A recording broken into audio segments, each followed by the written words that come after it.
Well, here it is. Part 3 of my little mini-series. And this is the last one. It's been a bit of a road. And to all of you who watched it, thank you very much. For those of you who are joining for the first time, this is part 3 of me discussing if Final Fantasy and Magic the Gathering collab did more precons based on the other games they did not cover in the 4 precons. And so far, almost all of them are done. And this is the last 3. So, let's get to it. Final Fantasy XII is the first game in the series to do an action RPG style playthrough or gameplay.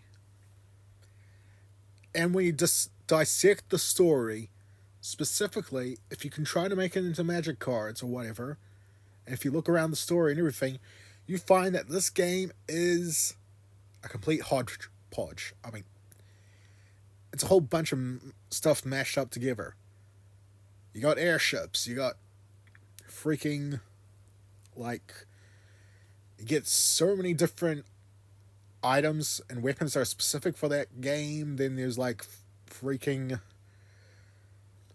there's espers that are only found in that game if you don't know or haven't played any of the tactics games, because they take place in Evilus as well. So, and there's a lot of creatures, a lot of characters and stuff.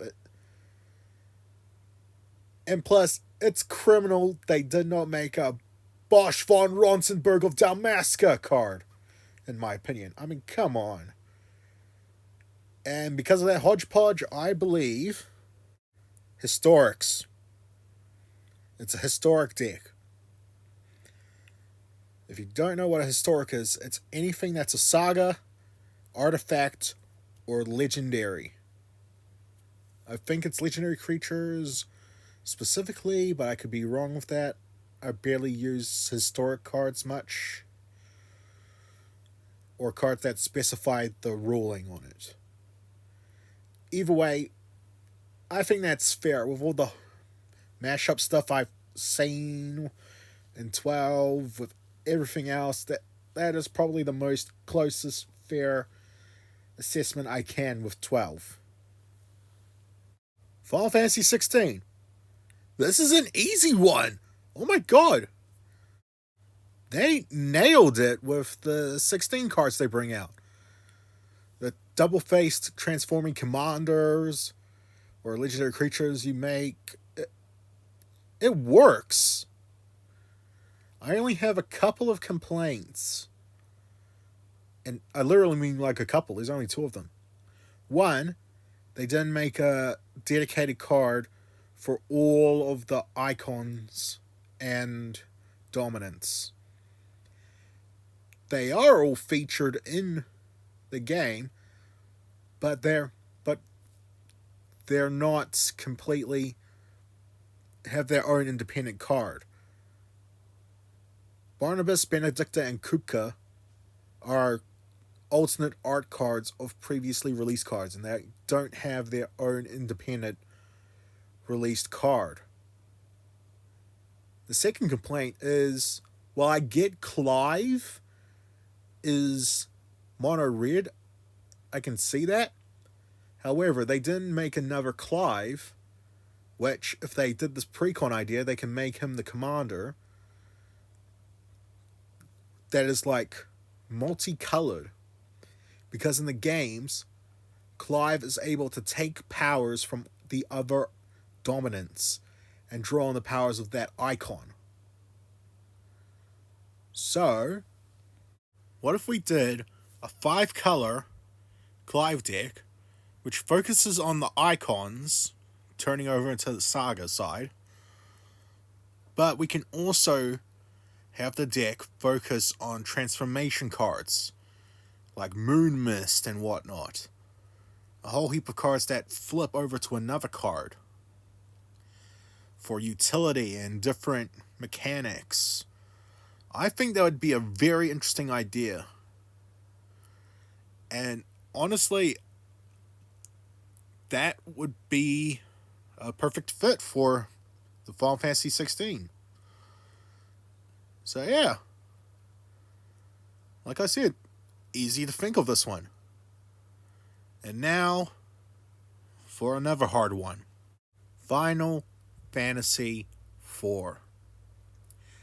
I'm ending the series on my personal favorite Final Fantasy. I just love this game so much.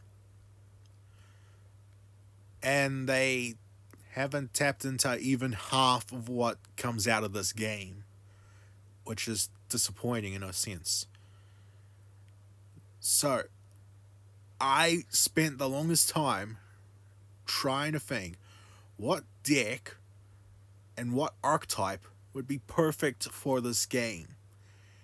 And I am 100% completely and utterly disappointed with what I came up with. A Legends Matter deck. Specifically a deck chock full of legendary cards that benefit from other legendary cards as well. Or just give straight benefits to legendary creatures or permanents specifically. Yes, this is what I came up with. I've played Final Fantasy IV so much.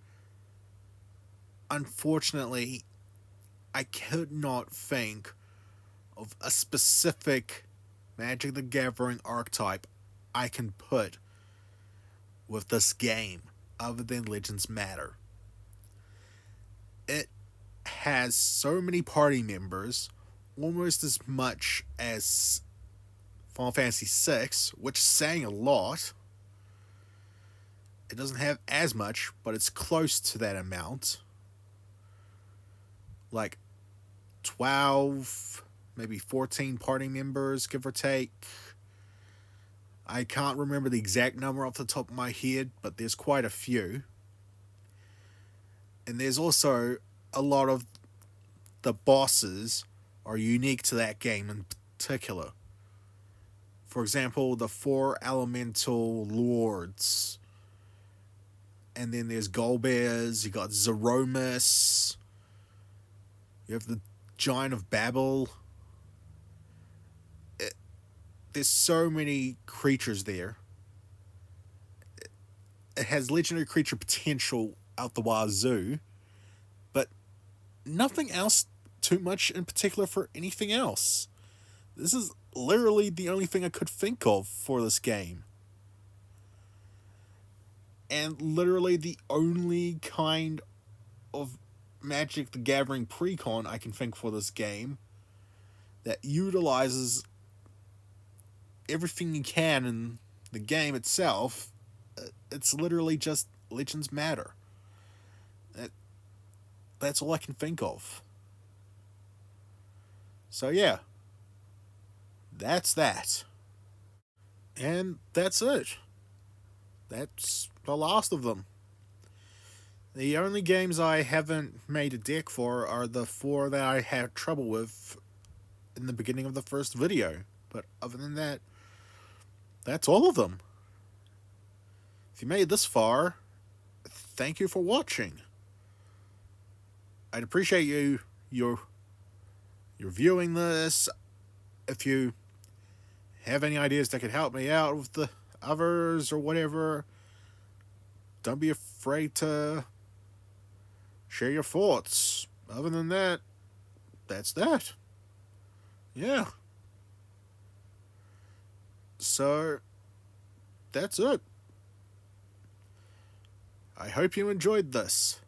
Next week's video is going to be something different, so thank you for watching.